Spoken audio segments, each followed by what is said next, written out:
Ma'rifatul Islam.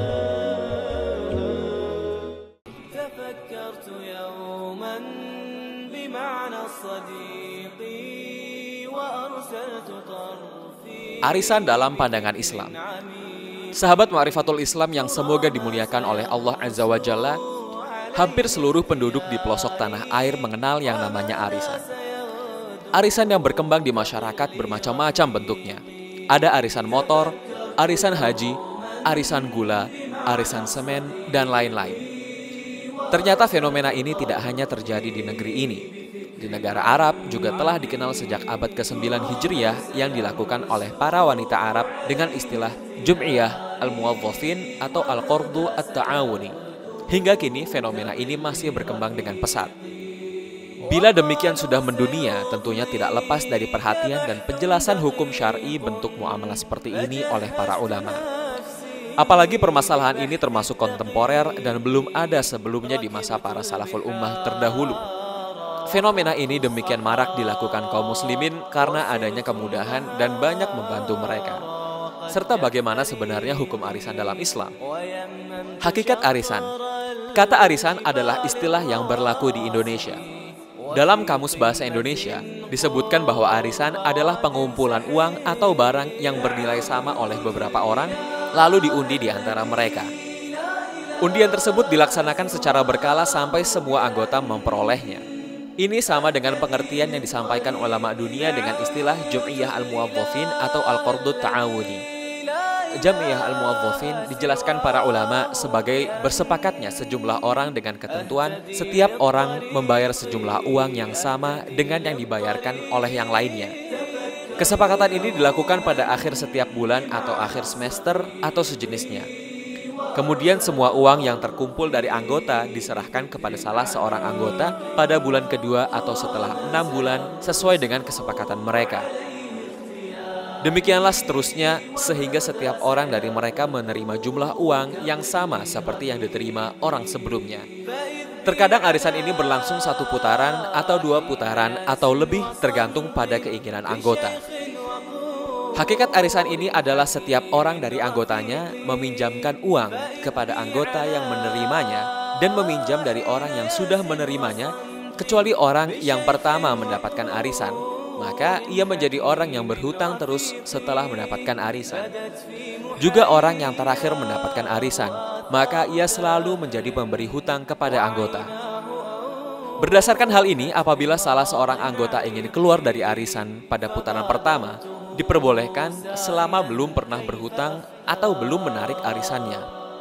Apabila telah berhutang, maka ia tidak punya hak untuk keluar hingga selesai putaran arisan tersebut sempurna atau melunasi hutang-hutang kepada setiap anggota arisan.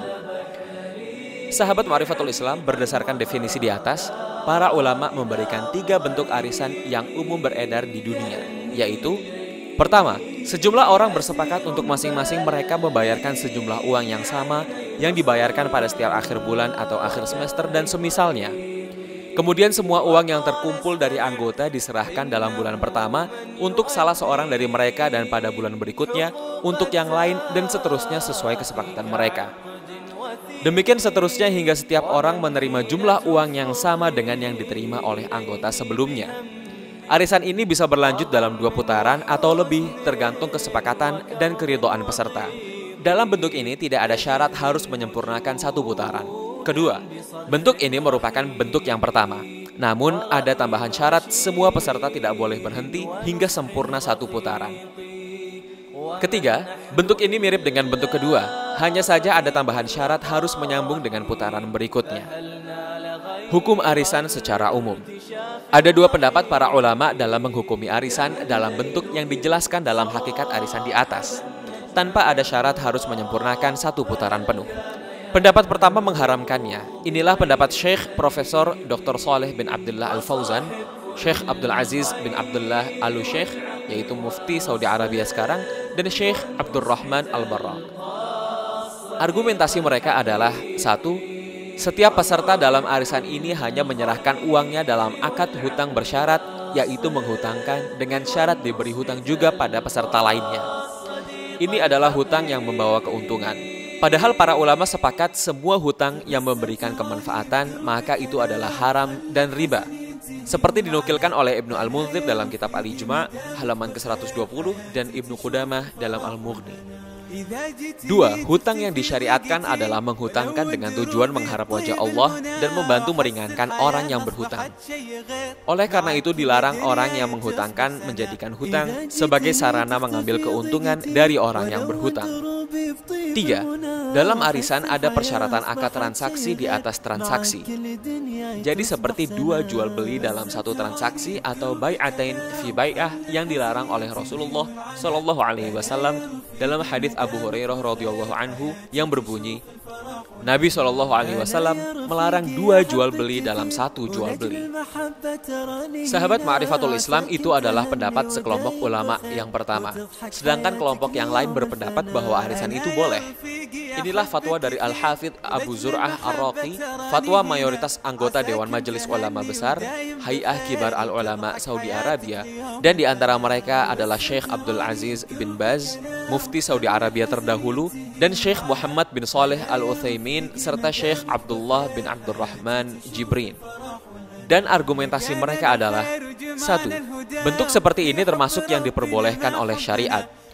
Karena hutang yang membantu meringankan orang yang berhutang. Orang yang berhutang dapat memanfaatkan uang tersebut dalam waktu tertentu, kemudian ia mengembalikannya sesuai dengan jumlah uang yang diambilnya tanpa ada penambahan dan pengurangan. Inilah hakikat hutang atau al-qard al-mu'tad yang sudah diperbolehkan berdasarkan nas-nas syariat dan ijma' para ulama. Arisan adalah salah satu bentuk hutang. Hutang dalam arisan serupa dengan hutang-hutang biasa. Hanya saja dalam arisan berkumpul padanya hutang dan piutang serta pemanfaatan lebih dari seseorang. Namun kondisi ini tidak menyebabkan dia terlepas dari hakikat dan penamaan hutang. 2. Hukum asal dalam transaksi muamalah adalah halal. Semua transaksi yang tidak ada dalil syariat yang mengharamkannya diperbolehkan.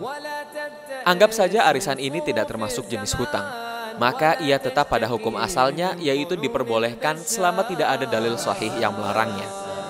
3. Arisan berisi unsur kerjasama, tolong-menolong dalam kebaikan dan takwa, karena ia adalah salah satu cara menutupi kebutuhan orang yang butuh dan menolong mereka untuk menjauhi muamalat terlarang. 4. Manfaat yang didapatkan dari arisan ini tidak mengurangi sedikit pun harta orang yang meminjam uang, dan kadang orang yang meminjami mendapatkan manfaat yang sama atau hampir sama dengan yang lainnya. Sehingga maslahat atau kebaikannya didapatkan dan akan dirasakan oleh seluruh peserta arisan, dan tidak ada seorang pun yang mengalami kerugian atau mendapatkan tambahan manfaat pada pemberi hutangan yang menjadi tanggung jawab peminjam.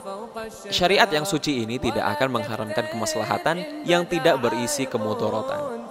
Pendapat yang rajih. Setelah melihat argumentasi para ulama di atas, penulis buku Jam'iyah Al-Muwadzafin Profesor Dr. Abdullah bin Abdul Aziz Al-Jibrin merojihkan pendapat yang membolehkan dengan alasan 1. Kuatnya argumentasi pendapat ini, 2. Lemahnya pendapat yang mengharamkannya. Karena alasan pertama pendapat ini lemah disebabkan arisan tidak termasuk hutang bersyarat, sebagaimana telah diungkapkan oleh pemilik pendapat yang membolehkan. Alasan kedua juga lemah karena hutang diperbolehkan walaupun tidak diniatkan mendapat pahala dan keridhaan Allah. Karena hutang pada hakikatnya disyariatkan untuk membantu orang yang membutuhkannya. Alasan ketiga juga lemah karena hadis larangan dua jual beli dalam satu akad tidak pas diterapkan pada arisan ini. 3 pendapat yang membolehkan lebih pas dan sesuai dengan usul dan kaidah syariat. Karena seluruh syariat dibangun di atas dasar mengambil maslahat dan menolak kemadorotan dan kerusakan. Dengan demikian jelaslah hukum arisan tanpa syarat yang menjadi bentuk pertama, dan ini hukumnya adalah boleh. Hukum bentuk kedua yaitu arisan dengan syarat harus sempurna 1 putaran. Dalam bentuk yang kedua ini, para ulama pun berbeda pendapat sama dengan bentuk yang pertama. Pendapat yang mengharamkannya menganalogikan kias kepada pengharaman bentuk pertama, sehingga argumentasi seputar pengharaman bentuk ini sama dengan bentuk yang pertama dengan ditambahkan adanya syarat tambahan, syarat manfaat untuk yang menghutangkan. Syarat tambahan itu adalah adanya pihak ketiga atau lebih yang meminjamkan uangnya dengan membayar iuran arisan tersebut. Ini tidak diperbolehkan karena riba disebabkan adanya tambahan manfaat keuntungan yang didapatkan oleh pemberi hutang. Pendapat ini dapat dijawab bahwa syarat yang disepakati para ulama dalam mengharamkan dan memberlakukan hukum riba pada sesuatu adalah adanya penetapan syarat manfaat berupa keuntungan yang dirasakan dan diperoleh oleh pemberi hutang dari orang yang berhutang hanya karena semata-mata hutang. Dan ini tidak ada dalam bentuk arisan ini. Karena manfaat keuntungan yang disyaratkan di sini tidak diberikan oleh penghutang sama sekali dan juga manfaat keuntungannya dirasakan oleh semua peserta arisan kecuali yang dapat urutan terakhir karena ia hanya memberikan hutang terus dan tidak berhutang kepada yang lainnya. Oleh sebab itu Syekh Ibnu Utsaimin dan Syekh Abdullah bin Jibrin membolehkan arisan dalam bentuk ini. Profesor Dr. Abdullah bin Jibrin setelah meneliti dan menjelaskan argumentasi para ulama seputar masalah ini, beliau mengatakan, belum nampak bagiku adanya faktor yang menyebabkan terlarangnya arisan yang bersyarat seperti ini. Tidak ada dalil kuat yang dapat dijadikan sandaran dalam mengharamkannya. Hukum asal dalam muamalat itu halal.